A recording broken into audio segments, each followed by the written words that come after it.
Hey everyone, and welcome back to Dallas Cowboys coverage after another incredible game for the Cowboys. Week 2, other New York team, pretty much the same result. Not quite the 40-point victory that they had in Week 1, but 30 to 10, we'll take that every day of the week. So another incredible game by the Cowboys. I'm going to break it all down, and it's a whole lot of positives. So obviously the defense is number one, but I'm going to start with the offense this time, just because I guess there are still questions, sort of, how are they going to do? They didn't really have to do much against New York against the New York Giants, but this time they really came out looking strong. An incredible first drive. Again, Dak, he looked comfortable, like we said in week one, but much more production, obviously, overall this week. Dak looked good. One of his better games in quite a while. He was efficient, he was clean, he was accurate. He completed, I think, his first like 12, 13 passes in a row.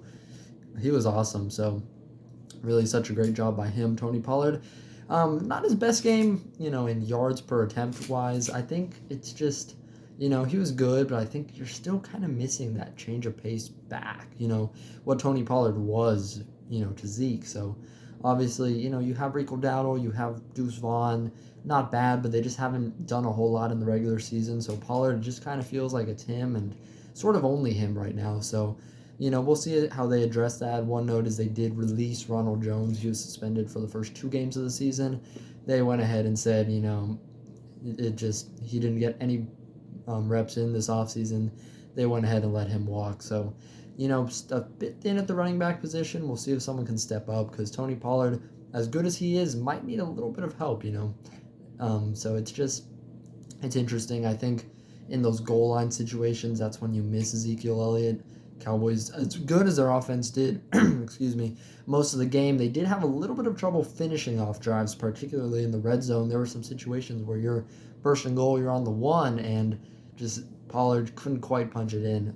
Not all on him, but it's just not quite his forte, that power back, and I think that is something, you are missing a little bit. So it's going to take some scheming, maybe just do some things a little bit differently because the Cowboys, as I like what Mike McCarthy's doing, I think they were a little bit too conservative in some of those red zone situations. You were so far up that it didn't really matter. But, in the future, you don't want your kicker to be making 5 field goals. Great for him, big boost for Brandin Aubrey, but overall, you want to be finishing those drives putting up 6, not just 3. So, that's just something to work on. It's only week 2 and, 20-point victory. It's hard to be mad about. So, but definitely something as the offense continues to find its rhythm, hopefully they can improve on that. So, CeeDee Lamb, man, incredible. I mean, he was, I think, 140 something yards. Didn't get a touchdown. Poor fantasy managers there, but he, it didn't really matter because with over 140 yards, absolutely an incredible game for him. And it just almost felt like nonchalant. Like, I mean, as I'll say later in the video, he wasn't even my player of the game. That's how good this team did overall. But, just, I think one of the quietest, like, 140-yard performances I've probably ever seen by a wide receiver, but I don't want to understate it. CeeDee Lamb was awesome, and he's been great to start this season. Brandin Cooks obviously out with the injury. Tolbert stepped up, had a good game in, limited reps, but Michael Gallup, I think, is the one, sort of, obviously through 2 weeks has very minimal production. I'd have to look at the stats, but I mean, I don't even think he has like 20, 30 yards at this point. It's really, really low. I think just maybe 1 or 2 catches in 2 games. So hopefully they can kind of scheme him open, try to get him more involved again because this is a piece. You gave him a 5-year, I think $70 million contract for a reason. You let Amari Cooper go. You traded him in favor of Michael Gallup. And unfortunately, ever since that torn ACL, Michael Gallup just has not looked like the same guy. I think we were kind of looking for this, a year removed from the injury to kind of be his year to bounce back, but unfortunately just haven't quite seen it yet. So obviously still very early, but I hope he can get on track soon. The tight ends, what a bounce back day for them. Ferguson and Schoonmaker each had a touchdown. Schoonmaker, his very first career catch and touchdown, all in one play. So great game for them. I look for them to continue to get more involved, especially Jake Ferguson as he continues to take over for Dalton Schultz. Great to see them kind of getting back on track, and that's something definitely going to be exciting to watch going forward. The offensive line looked good. They've really done a good job this season. Tyron Smith has kind of looked back. He's He's looked like himself, I think, for the first time in a little while, considering with all these injuries, back in his natural left tackle position. He's done a really good job. Zack Martin, dominant as ever. I think that 99 club, new contract, it just sort of, revitalized him even more. I think, last year, you know, compared to the greatness of Zack Martin, I wouldn't call it a down year, but probably not one of his best. It's hard to say when you're an All-Pro and a Pro Bowler, though. That's just how high of standards we have for Zack Martin, but he has looked absolutely dominant to start the season. Terrence Steele looks back. He's done a good job on that right side of the line with Zack Martin. Tyler Biadasz, awesome as usual. It's nice to say that about Tyler Biadasz, especially after the slow start to his career. He's really, really gotten back on. He's really gotten on track, found his footing, so definitely exciting to see that from him.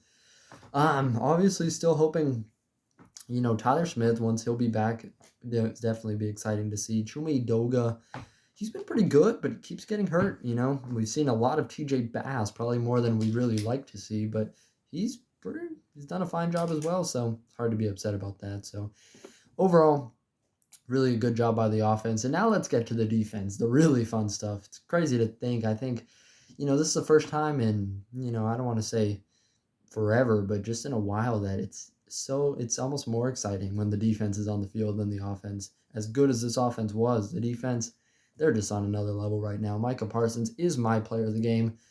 He went off. 4 tackles, 3 TFLs, 2 sacks, 6 QB hits.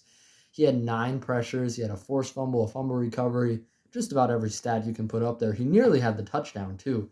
They just said his knee was touched by one of the other guy's legs or something. Man, that was frustrating. I think he misses. He wishes he could have gotten that touchdown, too. But incredible game by Micah Parsons. He is your leader right now for Defensive Player of the Year.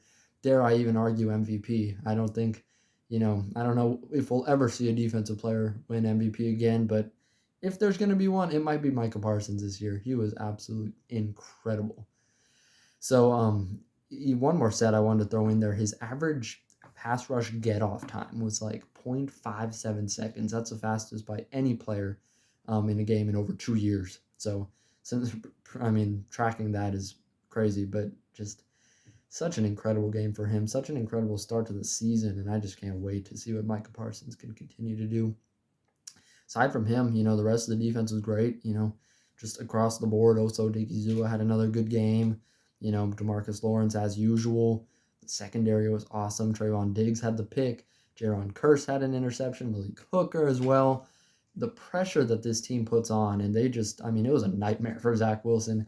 I think he had an okay start, just sort of, passive, not trying to make any mistakes, but by the end of it, he was trying things, and the defense was not granting him any favors. They took advantage in full force, no mercy for sure. So incredible game defensively. Your secondary has looked awesome.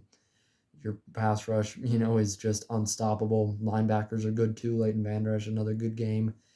It was just awesome, I don't even know how to put it. It just was such an incredible game all around. Dominance by the Dallas Cowboys. Even special teams was good. Brandin Aubrey, I think we had a lot of question marks about him, but really had a great game. Didn't miss a single kick, 5 field goals. Even the long one, I think that was like 55 yards. So, let me know your confidence in the kicker. Brandin Aubrey, I think, we've all had our fair share of questions about him, understandably. I'm not going to say I'm completely sold, but definitely got to give him my vote of confidence after a game like this. So great job by Brandin Aubrey for sure. Bryan Anger, didn't have to see too much of him. When he did, though, he looked really good as usual. So, it's just, I know this video maybe not quite as long as the usual ones, but I just, I don't know what to say. It was just incredible. Not much to criticize, no real injuries. So, it was a good game. I just, as simple as that. That's exactly what you want to see. So week 2, obviously still room to grow offensively, look to finish out those drives. The defense, they only got 3 turnovers. No, I think they got like 4 actually with the fumble. You just can't ask for any more. It's incredible just to see what they're doing. Dan Quinn, man, it was a blessing that he stuck around. He has just been the savior of this defense. Just looking back to 2020, with Mike Nolan leading it and just how bad it was. And then just in 1 year, to be transformed, and then every single year getting better and better. You've led the league in takeaways 2 years in a row. Wouldn't be surprised if they made it 3 right here. So incredible game, incredible performance all around. I just can't wait to see what the Cowboys keep doing. Again, we've talked about it. Don't want to overreact, but the sky's the limit for this team. If they can continue to stay healthy, if they can just continue to play their way offensively and defensively, this team, it's going to be scary. So Cardinals next week, they nearly beat the Giants, but even they couldn't hold on to the lead against the Giants. So I think we're excited for that game. I think that's going to be a pretty big spread. So comment your score predictions. We beat the Giants 40-0, and the Cardinals beat the Giants. So I don't know, 45-0. Sounds about right to me. So we'll see, obviously, but I'm excited for that game. I think it's going to be another dominant performance.